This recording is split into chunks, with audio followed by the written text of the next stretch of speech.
So Maya was diagnosed last year in April, actually April Fool's Day. I thought it was a joke, by the way. I thought it was a joke for two reasons. One, the previous year I was a survivor of cancer and I had gone into remission in February. So we had had a very hard year just before that for me and my girls. And so we had done the fundraising, I had gone into remission. I mean, we're like in a good place. I was about to go back to work. And then Maya said complain about her hands hurting, her joints. Sometimes she's having a headache. She wasn't eating much. And, I was just like, maybe she's just misbehaving, At night she's coming, my leg is hurting. I'm like, your leg is hurting yesterday, it was your hand. You don't want to go to school, It was that kind of a thing because she's not been a sick child. So I decided that I'll take her to the hospital just to clear her conscience and mind, because then sometimes she was crying, eating less. And I said, just to clear my conscience, let me take her to the hospital. So I took her to Kenyatta.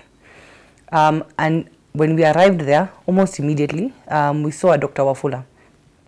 He looked at her and he just said, I have to admit her now. Just like that. They did some blood work and found that she had leukemia at 100%. They do it with percentages at 100%. I think I went numb at that point, because one, I was like, where has this come from? How did I not know about something so serious? Because of course, when you hear leukemia, you hear a cancer, you expect there's some progression. Like, how did I not? My first thought was, how did I not pick it up? Now, our world changed from that day. April Fool's was not a fool. It was not a Fool's Day. After that, we were in hospital most of the year. We were admitted in the HDU at some point, and then we started doing blood transfusions, a lot of injections. We went into isolation. What's the name of the room? Acute room. Yes, acute room.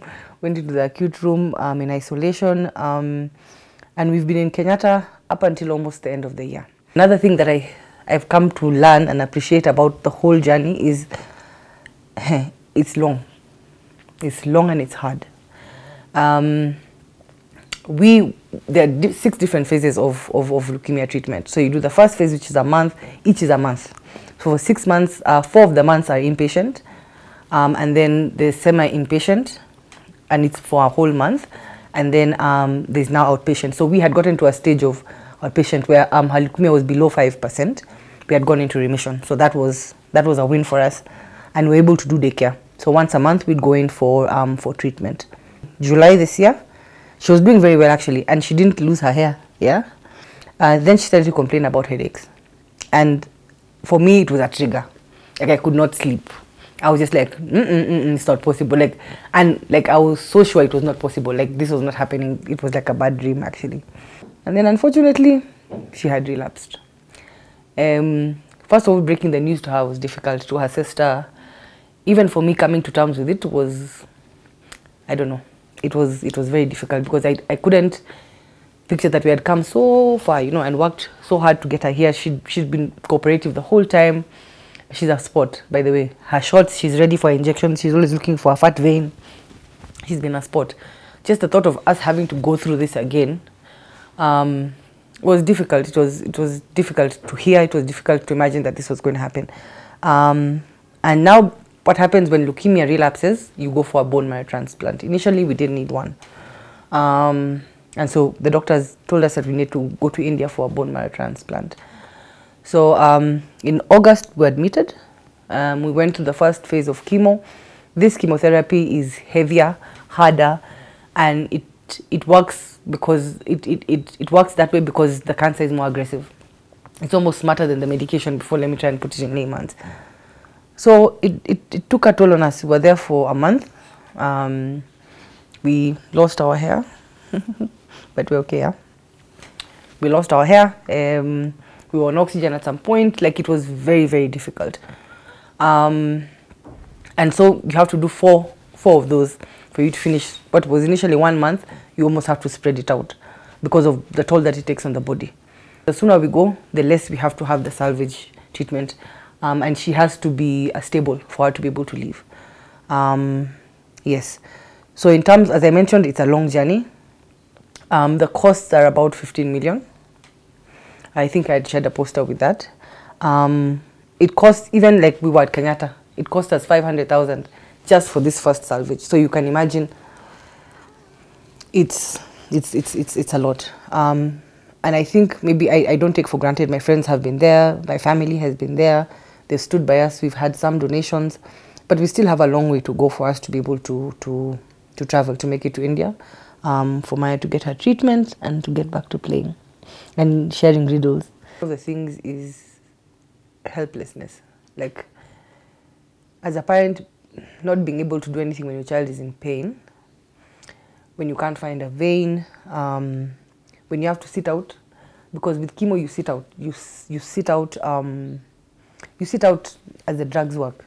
There's nothing that you can do. It's about painkillers, it's worry, it's fear, a lot of sleepless nights, I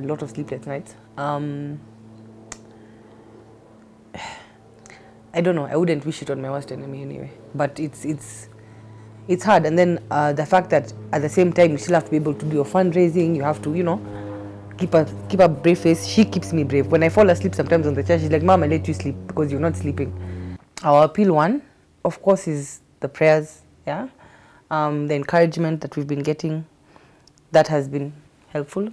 We love that. I mean, like, we have a lot of people coming out and sending her messages and keeping her going. Most importantly is the financial aspect of it. We will be in India for 4 months. The entire treatment cycle costs about 15 million shillings. So we are appealing, one, to well-wishers, to friends, to family members as well, and we've, you know, to get assistance for us to get there. We are now calling the fundraiser Race to India, because we want to raise at least 70% so that we're able to start the journey. As I mentioned, doing the chemo here weakens her, and we need to get her there when she's stable.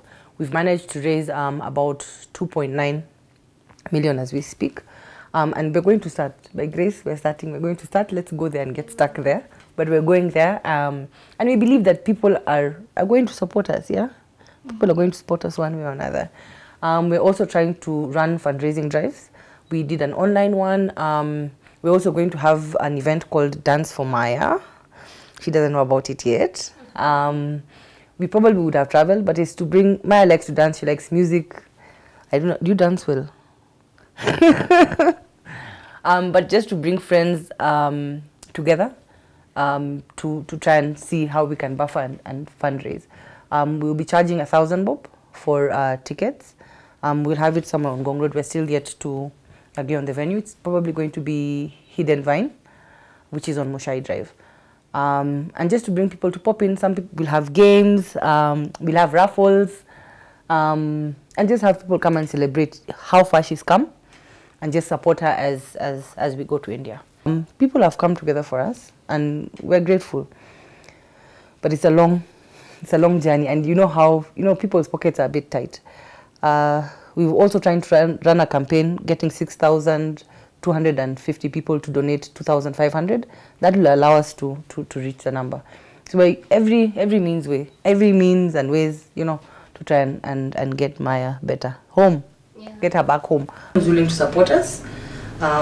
You can support us through our Mchanga pay bill. Get Maya playing again. The pay bill number is 891300. 891300. Account number is Maya. Yes, thank you. Thank you for supporting me. Whoever will watch this, I'm famous.